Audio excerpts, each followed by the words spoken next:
Welcome back, children. In our second video, I'm going to explain you about the difficult words from this chapter, and we'll start the explanation of the paragraphs. Children, before I start the explanation of the paragraph of the chapter, the 100 dresses part second, I'm going to explain the difficult words from page number 73 to 75. Here's the first word, expectant. It means having or showing an excited feeling that something good is about to happen. The second word is deliberately. It means intentionally. Third word is listened closely. It means listened with attention. Fourth is indicated. It means point out or show. Fifth is holler Pollock, refers to a Pole or a person of Polish descent. Sixth is thoughtlessness. It means careless. Seventh is sick feeling in the bottom of stomach. That means nervous. Eighth is glance. It means take a hurried look. Ninth is casualness. It means a relaxed attitude. 10th is gruffly. It means harsh. 11th is damp and dismal. It means wet and sad, here expressing a state of hopelessness. 12th is dumb. It means unwilling to speak. 13th is sparse. It means scattered. 14th is firmly. It means with little possibility of movements. Children, before I start the explanation of chapter The 100 Dresses Part 2 written by Albesor Esther, I want to remind you about the previous chapter. There, in the end of that chapter, the class teacher, Miss Mason, she announced the result of the drawing competition. And in that, Wanda Petronsky, she won the drawing competition among girls, and she made 100 dresses. And after that, the story is going to continue here. All the people were observing the drawings. While the class was circling the room, the monitor from the principal office brought Miss Mason a note. Miss Mason read it several times and studied it thoughtfully for a while. Then she clapped her hands. What happened?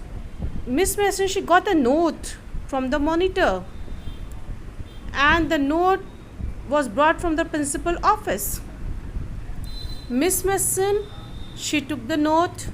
She read it several times as if she is unable to believe that thing, and she was in deep thoughts. Then she clapped her hands to attract the children towards her. Attention class, everyone back to their seat. When the shuffling of feet had stopped and room was still and quiet, Miss Mason said, I have a letter from Wanda's father that I want to read to you. As everything was going on, at the same moment, the shuffling of the feet had stopped, and every child, they went to their seat. Now Miss Mason said that she had a letter from Wanda's father and that she wanted to read to the children. Miss Mason stood there a moment, and silence in the room grew tense and expectant. Expectant means showing an excited feeling. The teacher adjusted her glasses slowly and deliberately, means intentionally, and her manner indicated means to show that what was coming, this letter from Wanda's father, was a matter of great importance. Everybody listened closely means listened with attention as Miss Mason read the brief note. Now Miss Mason, she stood there for a moment, and there was silence in the class. It grew more tense and the children, they expected something from Miss Mason. And what the teacher did, she adjusted her glasses first. Deliberately she adjusted that, intentionally she did, and like the manner that she indicated that she want to show something.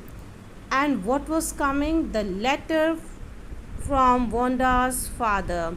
It was a matter of great importance, she said. According to her, everybody, all the children, they listened to Miss Mason, and she started reading the brief note written by Wanda's father.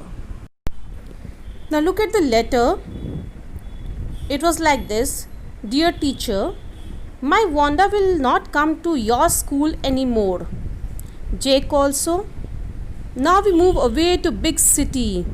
No more Holler Pollock. Holler Pollock here means refer to a Pole or person of Polish descent. No more ask why funny name. Plenty of funny names in the big city. Yours truly, Jan Petronsky. Now in the letter, when Miss Mason, she read what her father written, that her daughter Wanda, she will not come to their school anymore, and her brother Jake also, as they were going to move to a big city where no one will tease them of their Polish descent, and no one will make fun of their name, because in that big city plenty of funny names are there. Yours truly, Jan Petronsky.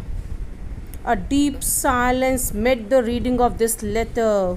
Miss Mason took off her glasses, blew on them, and wiped them on a soft white handkerchief. Then she put them on again and looked at the class. When she spoke, her voice was very low. As she read the letter, there was a deep silence in the class.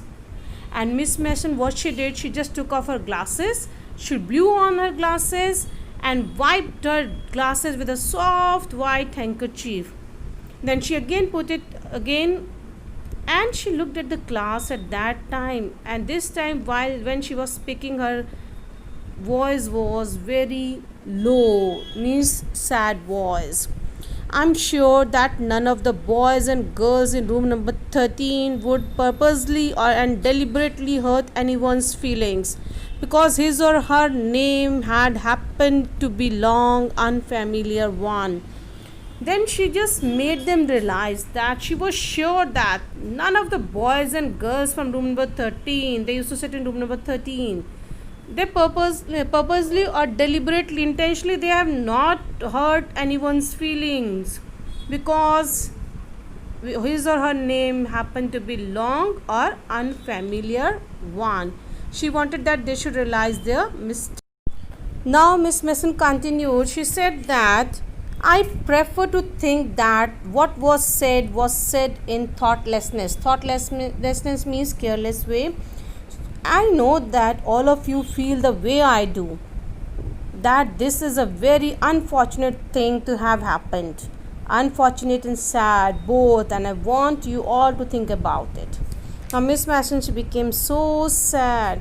She said that whatever you have said, it was said, but in thoughtlessness means careless way.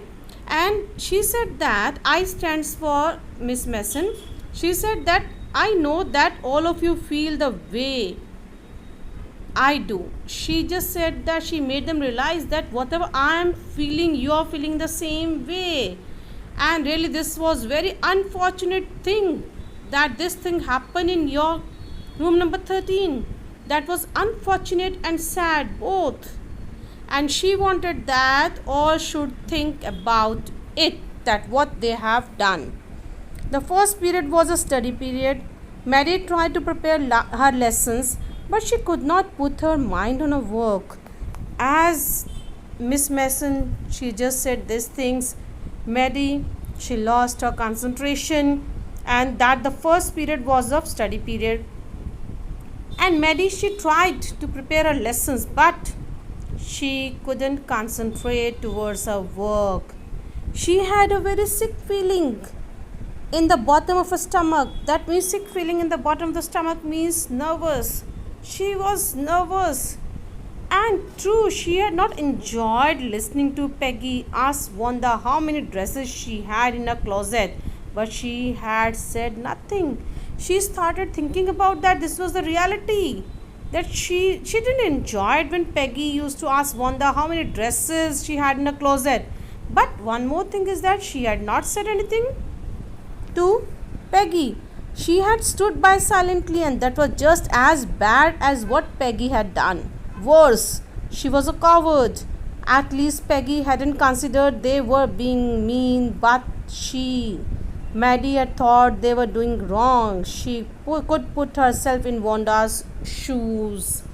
Now, what happened as she was thinking about that, she had not stopped Peggy to tease Wanda. She stood silently, and that was not a good thing. It was just a bad thing that she had done, the Peggy had done. It was worse than anything else. And Maddie, she considered herself as a coward. She thought that at least she hadn't considered that they were being mean. It was mean. She thought about herself. She thought that they were doing something wrong. And she put herself in Wanda's shoe. Means she just put herself at the place of Wanda. Goodness, wasn't there anything she could do? She thought that there was not a single thing that she could have done.